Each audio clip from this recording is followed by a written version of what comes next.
ఏంటింకా నువ్వు నీ లైఫ్లో ఈ 2 విషయాలు నేర్చుకోలేదా? అయితే అనుభవంతో చెప్తున్నా. ఎవరైనా నీకు నచ్చని విషయం చేయమని చెప్తే వెంటనే నో చెప్పేసేయ్. అది ఫ్రెండ్స్ అయినా, పేరెంట్స్ అయినా, ప్రేమించే వాళ్ళైనా.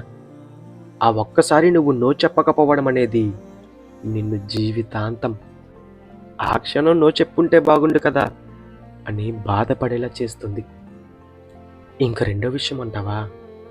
ఎంత బాగా దగ్గరైన వాళ్ళైనా వచ్చి నిన్ను అప్పివ్వమని అడిగితే వెంటనే లేవని చెప్పేసేయ్.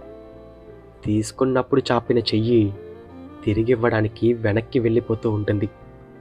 ఆ ఒక్కసారి నువ్వు నో చెప్పకపోవడం అనేది నిన్ను ఎంతో మందికి శత్రువుని చేసి నిన్నందరికీ దూరం చేసేస్తుంది.